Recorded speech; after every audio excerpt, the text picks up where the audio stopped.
ኤልኒኖ የተሰኘው የአየር ንብረት ለውጥ በአፍሪካ ለድርቅ መከሰት ስጋት መሆኑ በተነገረበት በዚህ ወቅት በኢትዮጵያም ከመጪው ነሐሴ ወር ጀምሮ እየተጠናከረ በሚመጣው በዚሁ ክስተት ተጽዕኖ ሳቢያ በአንዳንድ የሀገሪቱ ክፍል የዘንድሮ የክረምት ዝናብ ቀደም ብሎ ሊወጣ እንደሚችል የኢትዮጵያ ሜትሮሎጂ ኢንስቲትዩት አሳስቧል። በመሆኑም በእነዚህ አካባቢዎች ላይ የዝናብ መቆራረጥን ሊቋቋሙ የሚችሉ አዝርቶችን መርጦ መዝራት እንደሚያስፈልግ ያሳሰበው ኢንስቲትዩቱ ይሄው ክስተት እጅግ ከባድ መጠን ያለው ዝናብ ሊያስመዘግብ እንደሚችል በመጥቀስ ህብረተሰቡ ከቅጽበታዊ ጎርፍና የመሬት መንሸራተት አደጋ ራሱ እንዲጠብቅ ጠይቋል። ፍስሐ ደሳለኝ ያዘጋጀውን ዘገባ ሰላማዊት ጌታሱ ታቀርበዋለች። ዓለም አቀፋዊ የከባቢ አየርና የአየር ንብረት መዛባት ክስተት የሆነው ኤልኒኖ ያልተለመደ የከፋ ድርቅን፣ ከፍተኛ የጎርፍ አደጋንና የሙቀት መጠን መጨመርን በማስከተል በግብርናና በሰዎች ህይወት ላይ ከፍተኛ ጉዳት የሚያደርስ ነው። ታዲያ ይህ ኤልኒኖ በበጋ ወቅት ሲከሰት ለዝናብ መፈጠር ምክንያት ከመሆኑ አልፎ ከፍተኛ የጎርፍ መጥለቅለቅ እንዲሁም የመሬት መንሸራተት የሚያስከትል ሲሆን፣ በአንጻሩ በክረምት ወቅት ሲከሰት ደግሞ የዝናብ መቆራረጥ አለፍ ሲልም ድርቅ ሊያስከስት እንደሚችል የአየር ንብረት ትንበያ ተመራማሪዎች ይናገራሉ። በአሁኑ ወቅትም በፓሲፊክ ውቅያኖስ ላይ እየታየ ያለውን የሙቀት መጨመር ተከትሎ ሊከሰት ይችላል ተብሎ የሚጠበቀው የኤልኒኖ ከባድ የአየር ጸባይ መዛባት በጉዳቱ ሰለባ በሆኑ የአፍሪካ ሀገራት ላይ እስከ 20 ቢሊዮን ዶላር የሚደርስ የኢኮኖሚ ጉዳት ሊያደርስ እንደሚችልም የአፍሪካ ልማት ባንክ እያስጠነቀቀ ይገኛል። ሱዳን፣ ደቡብ ሱዳን፣ ዲሞክራቲክ ሪፐብሊክ ኮንጎ፣ ሶማሊያ፣ ማሊ፣ ቡሩንዲና ናይጄሪያ በኤልኒኖ ምክንያት ከፍተኛ ጉዳት ሊደርስባቸው የሚችሉ ሀገራት ተብለው የተለዩ ናቸው። ከዚሁ የኤልኒኖ ባህሪ ጋር በተያያዘም በኢትዮጵያ አሁን ላይ በአንዳንድ የክረምት የዝናብ ተጠቃሚ የሆኑ አካባቢዎች ላይ የዝናብ መቆራረጥ የተስተዋለ ሲሆን በግብርና ህይወቱን ለሚመራው አርሶ አደር ስጋት ደቅኗል። ታዲያ ይህንኑ የአርሶ አደሮችን ጭንቀት የተገነዘበው የዝግጅት ክፍላችን የዘንድሮ የኤልኒኖ ክስተት እስከምን የደረሰ ጉዳት በአርሶ አደሩ ላይ ያስከትላል ሲል የኢትዮጵያ ሜትሮሎጂ ኢንስቲትዩትን አነጋግሯል። የኢንስቲትዩቱ ምክትል ዋና ዳይሬክተር አሳምነው ተሾመ በክረምት ወቅት የኤልኒኖ መከሰት በሀገሪቱ የተለያዩ ሁነቶች እንዲከሰቱ ሊያደርግ ይችላል ነው ያሉት።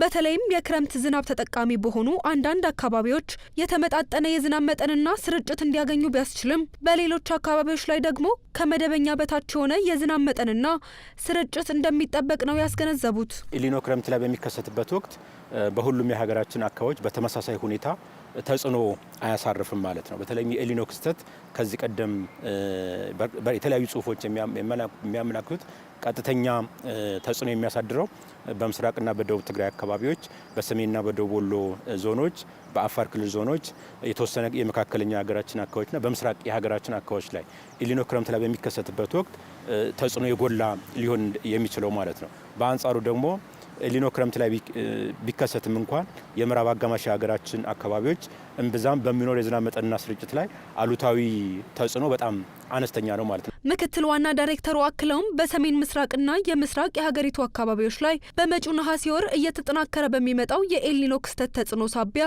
የዘንድሮ የክረምት ዝናብ ቀደም ብሎ ሊወጣ እንደሚችልም ጠቁመዋል። የክረምቱ ዝናብ ቀደም ብሎ መውጣቱ ደግሞ በተለይ በግብርናው ዘርፍና በውሃ አካላት ላይ አሉታዊ ተጽዕኖችን ያሳድራልን ብለዋል።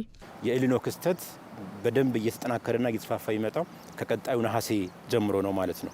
ይህ በሚሆንበት ወቅት በክረምቱ የዝናብ አወጣጥ ላይ በተለይም የምስራቅ ትግራይ ዞኖች፣ የደቡብ ትግራይ ዞኖች፣ የሰሜንና የደቡብ ወሎ ዞኖች፣ በተወሰኑ የሰሜን ሸዋ የአማራ ክልልና የኦሮሚያ ክልል ዞኖች፣ የመካከለኛ የሀገራችን አካባቢዎችና በምስራቅ የሀገራችን አካባቢዎች የምስራቅ ሐረርጌ፣ የምዕራብ ሐረርጌ፣ ድሬዳዋ እና የሰሜን ሶማሌ ዞን አካባቢዎች ላይ የወቅቱ ዝናብ ቀደም ብሎ ሊወጣ ይችላል ማለት ነው። ይህ ማለት እንግዲህ እነዚህ አካባቢዎች ላይ ኤልኒኖ እየተጠናከረ በሚሄድበት ወቅት ተጽዕኖ በዛው ልክ በተለይም በግብርናው ላይ በአካባቢ ላይ እንደዚሁ በውሃ ሴክተሩ ላይ ራሱ የሆነ አሉታዊ ተጽዕኖችን ያሳድራል ማለት ነው። ምክትል ዋና ዳይሬክተሩ ጨምረውም የኤልኒኖ መከሰት በተለይ በሰሜን ምስራቅና የምስራቅ የሀገሪቱ አካባቢዎች ላይ የደረቅ ሰሞኖች ሊበራከቱ ይችላሉ ብለዋል። ከዚህም የተነሳ በእነዚህ የሀገሪቱ አካባቢዎች ላይ የሚሰሩ የግብርና የልማት ስራዎች የዝናብ መቆራረጥን ሊቋቋሙ የሚችሉ ሰብሎችን መርጦ መዝራት እንደሚጠቅምም ምክትል ዋና ዳይሬክተሩ አሳስበዋል።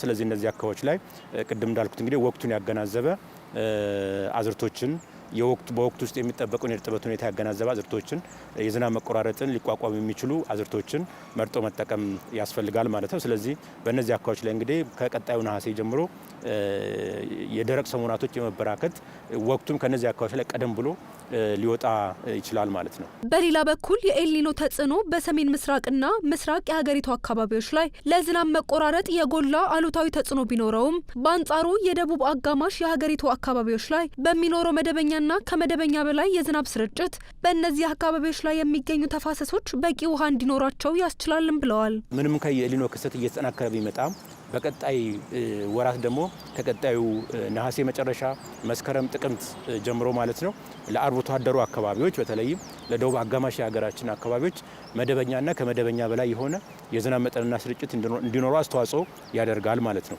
ይህም ማለት በደቡብ አጋማሽ የሀገራችን አካባቢዎች ያሉ የውሃ ተፋሰሶች ከቀጣዩ ነሐሴ ጀምሮ ደግሞ በጣም ጥሩ የሆነ የውሃ ይዘት የውሃ መጠን ይኖራቸዋል ማለት ነው። በአጠቃላይ ግን በእኛ ሀገር ባሉ ወደ 12 በሚደርሱ ተፋሰሶች ምንም እንኳን የኤልኒኖ ክስተት ቢከሰትም ተጽዕኖ በጣም አነስተኛ መሆኑን ነው ማለት ነው። ምክንያቱም ከባለፈው የካቲት ጀምሮ እስካሁን ድረስ ጥሩ የሆነ የዝናብ ሁኔታ ስለነበረ ተፋሰሶችን በዛው ልክ ጥሩ የሆነ የውሃ ይዘት ስለነበራቸው ማለት ነው። የኢትዮጵያ ሜትሮሎጂ ኢንስቲትዩት ማንኛውም አስጊ የአየር ሁኔታ ክስተት በሚኖርበት ወቅት የትንበያ መረጃዎችን ለሕብረተሰቡ ተደራሽ እንደሚያደርግ በመጥቀስ ዜጎች የሚሰጡ ምክረ ሀሳቦችን ተግባራዊ እንዲያደርጉም አሳስበዋል።